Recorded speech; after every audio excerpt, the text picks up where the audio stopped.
Hello everyone, it's Mary. Welcome back to the channel. I'm so excited about this video. So I took a lot of your recommendations from my last alternative craft supplies video where you were sharing some of your favorites. And so I went on the hunt to grab up some of those so that I can test them out and see if they work for me as well. And you all, I just love you. Thank you so much for all your recommendations. So throughout this video, I'm going to be showcasing a lot of items that maybe you wouldn't think to use in your craft room, but they do a great job, make it easier, save time, save money, kind of the gamut of all those things. It's not necessarily a strictly money savings video today, but it is kind of thinking outside the box. Before we jump into it, I want to remind you that we are adding to the long growing list of hacks, supplies, money savings, all of that on this awesome Excel sheet. If you have the old link, it will still work because I just added them to it. But if you can't find it or you don't have it, be sure to click the link below to let me know where to send your Excel sheet. So you can add your favorites onto it and kind of have just one place to access all of that goodness. Okay, let's get into our very first item where I'm sort of comparing a pricier craft branded product to a possible alternative for you in your craft space. Oh, and I hope you do either stay till the end or skip to the end if you're bored, because it is my absolute favorite one in the whole video. All right, let's get started. Diving into our first product here. Now, this is a craft branded product. I think it's a brilliant idea. It's a turntable with a cutting mat on top of it. And here are some of the details about that. I think it's great, but in true me fashion, I wanted to see if I could do this cheaper. So I took to Amazon and I looked at this similar shape, of course, the round turntable, and it was $8.99 at the time of recording this. And I also looked at a wooden one because I thought maybe this was a little bit more, fancy for your room or whatnot. It's $16.99, which is also the same price at IKEA. So I picked up both and I'm going to try them out for the purposes of using them in my craft space. So I really love the idea of a turntable when you're coloring, when you're cutting, even when you're doing watercolors. Like, I really love that because a lot of times, especially if you tape down your projects, you're not going to be able to move them around so much. So I had this Dollar Tree cutting mat off to the side, and I had this new fancy turntable, a total of costing me about 10 bucks.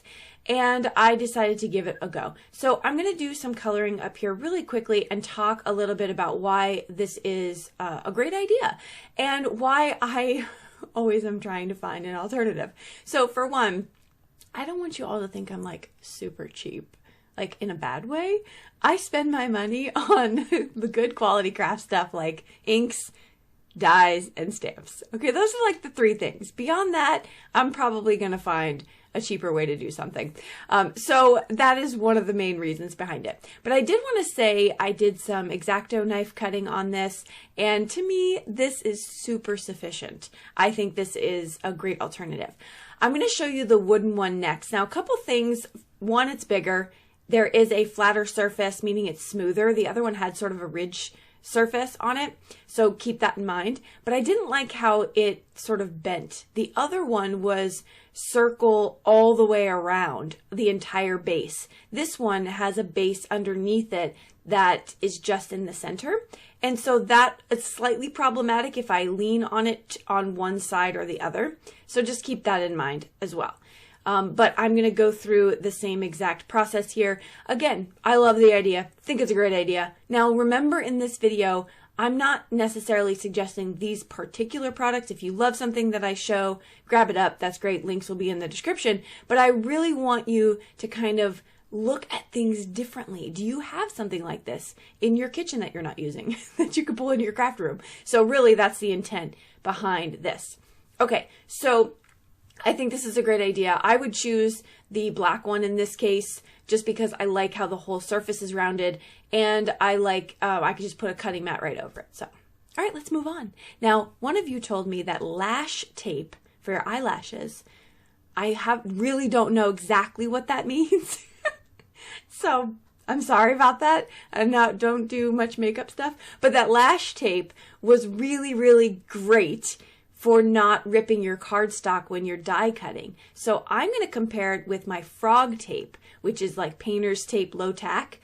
And I'm going to use cardstock first. I'm going to run this through my die cutting machine. And I have to say, for regular cardstock, both tapes worked pretty equally. Neither one of them ripped my cardstock. So I was happy with that. The lash tape is interesting because it is super sticky, but it doesn't damage. So I don't know the science behind that, but it's pretty cool. So I'm just showing you up close here. Okay, but here's the thing. I oftentimes rip my watercolor cardstock, not my regular cardstock. So I'm going to go take to a piece of watercolor and we're going to see how this comes out. All right, so same job here. I got fresh tape, by the way, so it's not already like pre-stuck. So I got fresh tape to run through our science experiment. And as I'm pulling it off of the watercolor cardstock, I noticed that they both sort of ripped. The yellow ripped worse. Now, when I'm taking it off the actual part I would use on my project, I'm much more careful. I'm much more careful with both the yellow and the lash tape, and the lash tape definitely came out on top. I got virtually no issues, especially if you're just careful. If you just go a little slower, no issues with the lash. This is the lash one, all right? But with the other one that I used with the yellow tape, that one did rip. So hey, I think this is great. If you're looking for something, if this is something you have an issue with, the lash tape is a great idea. So thank you to whoever recommended that to me. It's definitely going to be a keeper in my craft space because you don't want to do all this hard work on die cutting your stuff and then you rip up your cardstock. Okay, let's move on. Someone else suggested for acetate that I try this particular product here. Now this is called Duralar Film. I've never heard of it before this recommendation from one of the viewers. So I wanted to try it out. I have to say, I think this stuff is great. Really high quality, thick acetate. I'm going to show you in just a minute that we're going to emboss on it. It cuts up really nicely in the with a paper trimmer, with scissors. So I think it's really, really great. I just cut down a few sizes just so that I can have them ready for my card projects. It's very easy to cut up, and I can picture making even sort of like thicker envelopes. Maybe you give away cards as a gift and you can put them in this nice clear envelope. So I think it's great. But let me show you how it embosses. All right, so I'm going to take out my Stampin' Tool. Now this little contraption here, I'm going to show you in just a little bit. That's next. But I'm going to use my anti-static powder so that it doesn't let extra static hang out when I'm embossing. This is super important when you're using acetate, vellum, black cardstock. You want to make sure that you use an anti-static powder tool of some sort. Some people have made their own out of cornstarch, baby powder. Like, if you have ideas for that, please put them in the description or in the comments below. But I'm going to use, this is from an anti-static powder bag from Ranger. I'll get into that in the next clip. But I'm going to heat set this. So I've used sticky ink, then I poured gold embossing powder over it, and now I'm heat setting it so it brings this kind of a puffy look of really shiny metallic gold on top of the acetate. It did not warp. It worked beautifully. So again, thank you for the recommendation. I love this stuff. I don't know if you would need this much in your craft space, but if you took, you know, maybe a half hour to cut up some of these pieces, you probably have acetate for years. I don't know. It depends on how fast you go through it, but I liked it. All right, let's move on to our next product. Now, this is what I just showed you. This is one of those I wanted it because it's cute kind of ideas. Also, I don't think I'm ever going to have to buy powder ever again for my craft room. These anti-static powder bags last forever. But let me show you what I'm going to do with it. So this is the original, and I put a little paper clip on there so I can hold it. So my fingers aren't always getting powdery. That's a hack for you if you have one. But I'm going to pour those contents into this really cute bamboo kind of wood powder container. Now, you don't have to have this brand new one. Do you have these powder containers in your makeup area? And when your makeup runs out, can you reuse it? So this is an option that you can definitely think about, reusing something like this. I tried a couple different ones. This is the one that I like the best because it keeps the powder kind of coming through those little holes there. And I couldn't get the powder out, and then I realized that there was actually a clear piece covering it, which is smart. So you know if your powder is not going to be dipping all over the place. But this isn't going to leave my craft room. So I removed this piece right here. I think that was just from the factory. And then I'm going to place that plastic piece back in, keep my little powder puff right on top. I am going to then shake it up just to get a little bit of that powder onto the freshly clean powder puff. And then I'm going to use it. Boom. Works. Amazing. I love it. It's cute. I keep it off with my embossing things. Again, can you reuse something in your stash that you have? But I really like this idea. So I'm going to show you how important it is. I'm going to do this on black cardstock, and I want you to see the end result. So I stamped it in clear sticky ink, and then I'm going to pour white embossing powder over it. Now, if you're curious about those containers, I use those for my most used embossing powders. I do not buy my embossing powders by the huge jar. I just buy 2 or 3 and throw them all in there at once. But for embossing powder, it can go bad, so you want to make sure that you have something that seals your embossing powder to keep it longer. And that's why I use those, and there's no chance of them spilling. So I'm going to place this down on my little heating pad there. That's just something from the kitchen section. And I'm going to heat set it. Now you can see, I see like maybe 2 specks. Embossing powder, anti-static powder tools are incredible. So I highly recommend them. And there's mine. Now it's so cute, huh? It's one of those luxury items. It was only like $6, but anyway. All right, let's move on to the next item here I wanted to show you, which was an updated bag sealer. I did this in a video years ago where I showed you a bag sealer for making shaker card packages, but that is no longer available. And so if I'm going to recommend something, I have to try it out first. So I bought this one. This is a battery operated one. And what you do is it can seal your packaging and cut it. So the first round here, I just get a seal, and I'll show you how I go back over it in a second. I would recommend using the packaging that your items come in, stencils, stamps, dies, and before you throw them away, see if this is something that you can do with them. I'm going to show you another alternative to this bag sealer in just a second, very quickly, but I do like this sealer. I think this works fantastic. If you're going to cut and not, if you're not going to cut it with the sealer, that's fine. Just make sure when you cut it with the scissors that you're not going too close, obviously, because you'll just reopen it. So here I'm showing you to come back. I'm pressing a little harder, and that's tearing it better. All right, so now I have 3 sides sealed on this extra packaging, and I'm just going to fill it with some of my bits here. I switched to a different spoon in a second. I find this spoon is a little bit too small. Now, if you're curious about my storage, again, everything's linked below.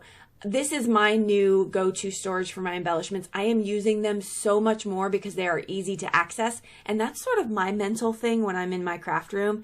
I have to be able to access my stuff or I'm not going to use it. And so this 5-tiered drawer is amazing. Once I get as many bits in there as I want, I've sort of flattened them out just a little bit. And you want to get the air out of your thing as much as possible. So keep that in mind. And then I'm just going to seal it up. All right, so I did that, not strong enough. It's sealed, but it's not cutting it. Okay, so I'm just going to go back over that and kind of cut it off. All right, now we're good. I take the scissors, and this is what I mean. Cut to the outside. Don't cut, obviously, inside. And now we have a sealed bag. Now I get this question a bit, well, what do I do with this now? Well, if you have, let's say you have an open die heart in your card panel, you're going to use double-sided adhesive to attach this to the other side of that heart. And then you can use some foam tape behind that. I'll go through that in a different video. I didn't want to take up too much time in this one. Now here's some other ones that I finished up. This is another craft bag, and this is what I'm kind of showing. You can kind of put it behind there and then double side adhesive for that. You can also use packaging tape if you want to close up that third part or your sides. It's just that you can see that a little bit. But if you have tape laying around, give it a go and try it out. All right, let me talk a little bit real briefly about this 5-tiered organization box that I use for my embellishments. So I have a lot of embellishments, as you saw. Actually, you only saw a snippet. But I love this thing. It goes right off to the side of my desk, and it really does compartmentalize all the different kind of embellishments that I have. Not the cheapest thing, but it is that really nice, hard acrylic plastic. But there is this option as well if you're looking for embellishment storage. I kind of wanted to show this also. This is an option for you. Maybe you don't have as much as me and you just have a little bit. I love these little containers. They're cute. They're not the hard acrylic plastic. They're more of the flexible plastic, but I put some in there. I shook it around, made sure nothing came out. They close pretty sturdy. So yeah, so I just want to show that as an option if maybe you only have a few, but you want to compartmentalize them in their own little space as well. I thought this was a good option. I've tried so many ways to store my embellishments. I can't even tell you over the years, so many ways. You just have to find what's going to help you use your stuff. Okay, let's move on to Brayers. Now, I have to caution you, I don't know much about gel plates. I don't know much. I don't know really anything. So we're going to go on this adventure together, okay? I did buy a jelly plate though, or a gel press plate. Look, I don't even know what to call it. And when I opened it up, this is my first time ever touching it.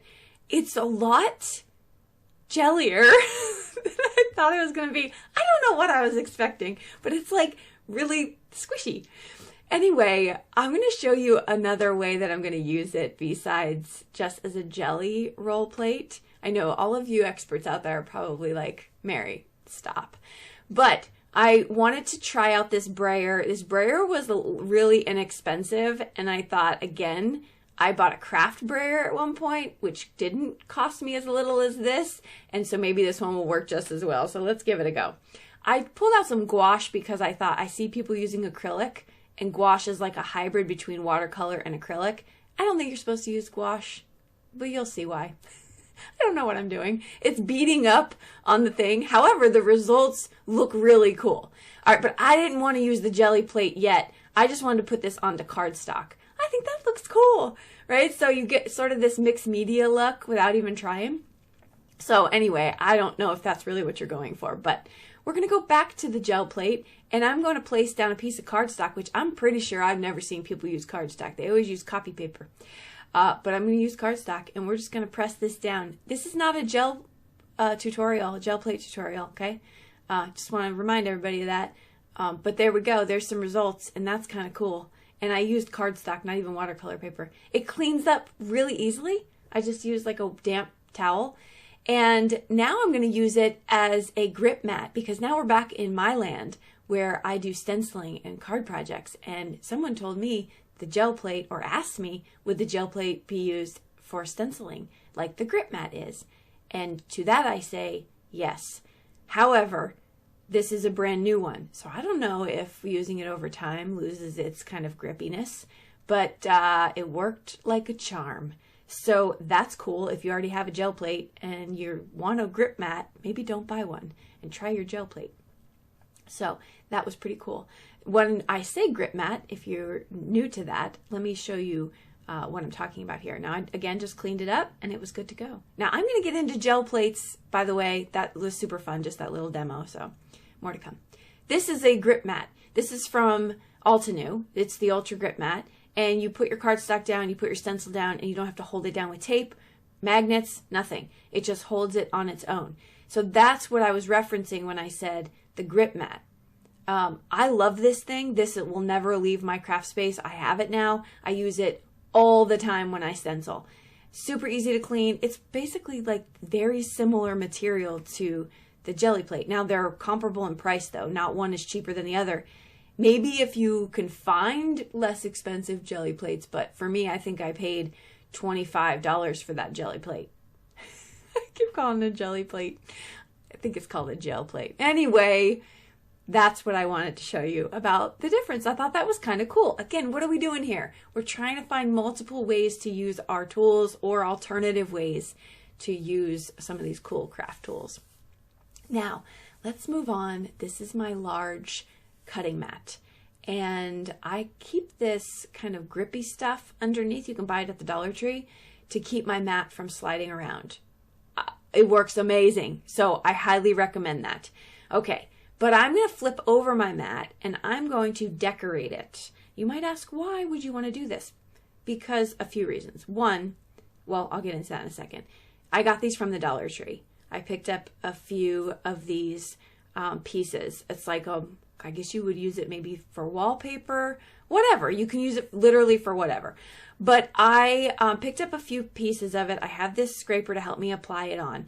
I'm going to put this on the back of my mat because I can use it for pictures when I'm doing for my project pictures.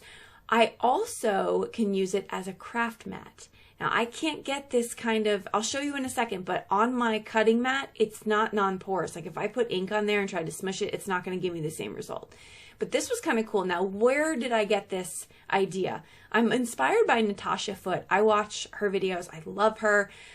We have a very similar approach to crafting with, using your stash and getting more from your supplies. So if you are not following her, please check out her channel. I'm sure you probably are. She's got a wonderful following and a wonderful channel. But again, Natasha Foote. But she, in her video, uses a background when she crafts that's sort of like wood grain. And I think it's so pretty. I don't know if I'm going to switch to that or not, but I really was inspired to like give this a try. So this is, as I'm gabbing, you can watch me apply this. It's very, very simple. I love that there's a piece that comes off first to allow you to apply it down. Now, I finished this off on the left-hand side with a small piece that I cut up. I did do that, but I left the bottom off. One, because it would have just been too much work to get all those pieces lined up. And two, if I use this in my videos or pictures, you're not going to see that bottom anyway. So I took a shortcut. I hope you're not too disappointed. But again, I did finish off the left side of that. So I'm just going to cut that up and I'm going to apply it. All right, so that's super simple. Now, when I get all of that done, you can see here, I turn it over and then I just slice that off with an X-Acto knife off the edge. I don't think I kept that in the video, but again, just use anything that you can flatten it out, a credit card, something to help you smooth out those bubbles, and this applied beautifully. All right, so there you can see that edge right there. I'm just gonna slice that off with an X-Acto knife. All right, so let's see how this thing works. If I did want to use this for crafting, if you have any flat surface, even the desk you're working on, if you wanted to grab up something like this and apply it, contact paper, you can apply that and make a craft mat off to the side. Just, again, think outside the box. So I would be careful with this. I didn't want to put too much heat on that. That's why I put my little pad there, because it's adhesive and I fear heat will like lift it up. So keep that in mind. But it worked great as a craft mat. So I thought that was awesome and it cleaned up nicely. And now I'm flipping this back over to my regular surface. I hope that was helpful. I love that idea. All right, let's go on to my favorite of this video. I saved it for last. And it is this giant roll of magnetic sheet. Now, it's not cheap. But if you are looking for die storage, I have an idea for you to start thinking about it a little differently. Now, this is a holiday sign. It's made from, feels like real wood. I got it at a clearance. And I've kept it for 4 years saying I'm going to use it. I never do.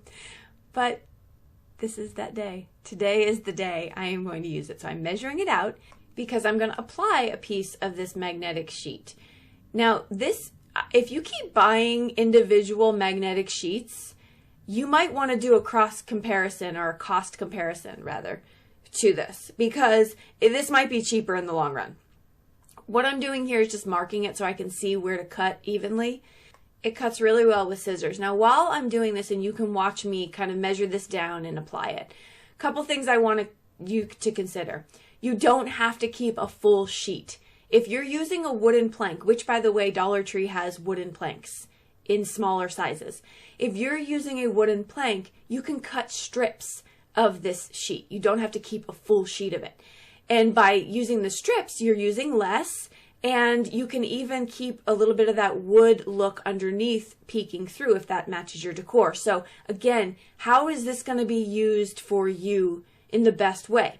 Another thing I wanted to say is, yes, I'm going to put the full sheet down because I have it, But you can also decorate that on top. You can put some pattern paper and the magnet piece is still going to work. So you can make this match your craft room in any way that you want. So I'm showing you this is the magnetic piece, and then even if I used one of those, it would go through. So I just want to make sure that I kept that in there. I have a video coming up that I'm going to go into detail of how I store my dies in my craft space. This is just one idea. So that'll be in the future. I'm just showing this one for you today. But dies, I think, and stamps is the most common asked question, like how do you store your stuff? My greatest advice to you is to figure out what is the process that will help you use your supplies the most. If you like to go through and look at your inventory every single time you craft, then maybe you can tuck them away. Me personally, I have to see my stuff or have it easily accessible. So this is the before. I just kind of hung it on a little screw that was already in there. And this is the after. I can place my most used dies right at my fingertips. This is right off to the side of my sitting desk. I'm sitting down as I can reach this. So just another idea for you to consider. All right, I hope that was helpful and fun and you learned some things, or maybe gave you some encouragement to look at things around your house a little differently to use for your craft space. Thank you so much for joining me. Don't forget to grab that Excel sheet from below so that you can keep a running tally all in one place and you don't have to go searching all over YouTube or my videos to consolidate that. All right, I will see you in the comments down below or in the next video. Bye-bye. If you happen to like this video, I would love a thumbs up and for you to join by hitting the subscribe button. And if you do that, it means you might like some of these videos on the screen. I'll see you next time.